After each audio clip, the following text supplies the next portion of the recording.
Yes ముఖ్యమంత్రి అయిన తర్వాత కూడా రేవంత్ పద్ధతి మారలేదని ఫైర్ అయ్యారు బీఆర్ఎస్ వర్కింగ్ ప్రెసిడెంట్ కేటీఆర్. తమ గురించి ఏమైనా ఆధారాలుంటే బయట పెట్టాలని డిమాండ్ చేశారు.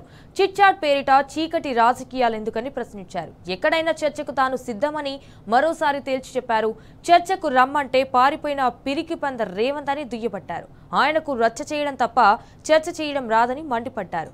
మానసిక రుగ్మతతో బాధపడుతున్న రేవంత్ను కుటుంబ సభ్యులు వెంటనే మానసిక వైద్యులకు చూయించాలని సూచించారు కేటీఆర్. నువ్వు సీసీ కెమెరాల్లో దొరికిపోయిన చిల్లర దొంగవి. నీ బుద్ధి ముఖ్యమంత్రి అయినాక కూడా మారలా.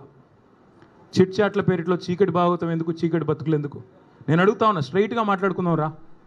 నువ్వే డైలాగ్ కొడుతీవి కదా, కేసీఆర్ వస్తాడా కేటీఆర్ వస్తాడా రండి అన్నావు. నేను వచ్చిన, నువ్వు పారిపోయిన పిరికి సన్నాసివి. నీ సవాల్ స్వీకరించి నేను వస్తే మాట మీది నుండి తప్పుకుని పారిపోయిన పిరికి సన్నాసివి ఇవాళ చీకటి భాగవతాలు, చీకటి డైలాగులు, మీడియా మిత్రులతో చిట్ చాట్ల పేరిట డ్రామాలు ఎందుకు? ఇప్పుడు కూడా మళ్ళీ అడుగుతున్నా, ఎక్కడ పెడతావో పెట్టు చర్చ. వస్తాను, నువ్వు ఎక్కడంటే అక్కడ పెట్టు.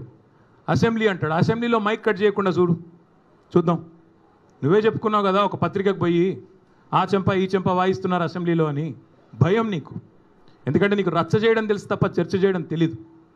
రచ్చ చేయమంటే ఇష్టం వచ్చిన బూతులు మాట్లాడమంటే గుడ్లు బీకి గోటీలాడతా పేగులు తీసి మెడలో వేసుకుంటా అనే పనికిమాలిన డైలాగులు కొట్టమంటే పాత చింతకాయ పచ్చడి లాంటి డైలాగులు అవి వస్తాయి. ఎక్కడికి రమ్మంటావు చెప్పు? జూబ్లీహిల్స్ ప్యాలెస్కి రమ్మంటావా? నీ కొడంగల్ కోటలోకి రమ్మంటావా? నేను నీలాగా పారిపోయే పిరికి పందని కాదు. నువ్వు ఏ చర్చకు ఏ విషయంలో ఎప్పుడన్నా సరే రెడీగా ఉన్నావు. ఎందుకంటే మేము పోరాటాల పార్టీగా పోరాటాల నుంచి వచ్చిన వాళ్ళం తప్ప నీలాగా బ్యాగులు మోసి సద్దులు మోసి వచ్చిన వాళ్ళం కాదు. మరొకసారి చెప్తున్నా, ఇదివరకు చెప్పా మళ్ళొకసారి చెప్తున్నా. ఇదివరకు ఒక ఆయన ఇట్లాగే బీజేపీ ఆయన పనికిమాలిన మాటలు మాట్లాడితే ఈ టెస్ట్ పెట్టుకుంటావు ఆ టెస్ట్ పెట్టుకుంటావు అంటే, ఏం టెస్ట్ పెడతావో పెట్టుకోరా, బొచ్చు ఇమ్మంటే బొచ్చు ఇస్తా, ఏది ఇమ్మంటే అది ఇస్తా అని చెప్పాను. నువ్వు ఏ టెస్ట్ పెట్టినా దానికి నేను రెడీ. మరి నేను అడుగుతా ఉన్నా రేవంత్ రెడ్డిని, ఆయన కుటుంబ సభ్యులకు కూడా అడుగుతా ఉన్నా. నేను ఆయన కుటుంబ సభ్యులకి విజ్ఞప్తి చేస్తూ ఉన్నా, రేవంత్ రెడ్డి గారి కుటుంబ సభ్యులకి, కాన్వాయ్లో తిరగడం, సెటిల్మెంట్లు చేయడం, బెదిరించి చందాలు గుంజుకోవడం ఇది ఒకటే కాదు. ముఖ్యమంత్రి గారి కుటుంబం మీరు, మీవాడు ఒక మానసిక రుగ్మతతో బాధపడుతూ ఉన్నాడు. ఎప్పుడు బట్టలు చింపుకొని రోడ్ల మీద పిచ్చోళ్ళలాగా పరిగెడతారని మేము కూడా కంగారు పడుతూ ఉన్నాం.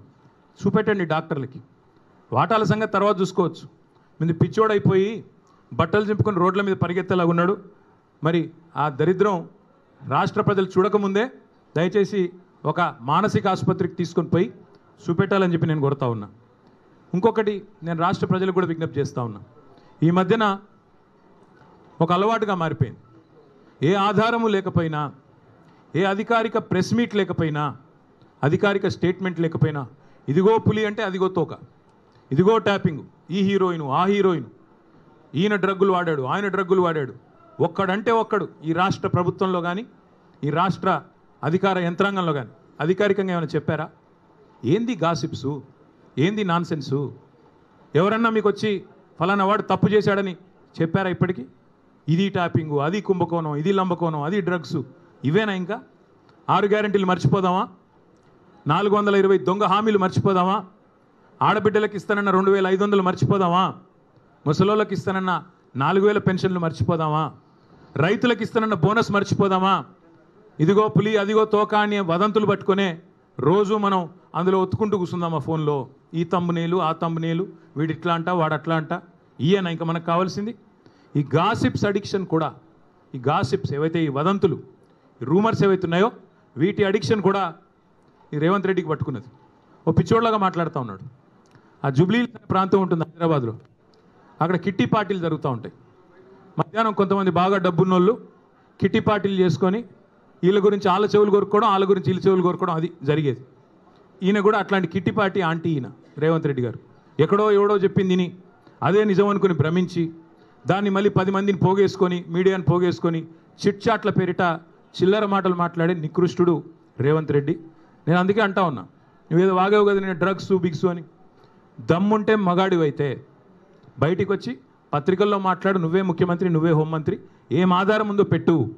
అంతేగాని ఒక దొంగలాగా నీకు అలవాటైన పని చీకట్లో కూర్చొని 10 మందితో ఒకటి చెవులో కూడా కొరుక్కొని పనికిమాలిన మాటలు మాట్లాడుతూ టైంపాస్ చేయకు. ఇంకొక మాట కూడా అడుగుతా ఉన్నా నేను, ఈ శవాల మీద పేలాలు ఏరుకోవడం ఏంది నాకు అర్థం కాదు. ఎవరో చనిపోతే దుబాయ్లో దాన్ని నాకంట కట్టడం ఏంది నీ బొంద? ఏమైనా జ్ఞానం ఉందా నీకు అసలు?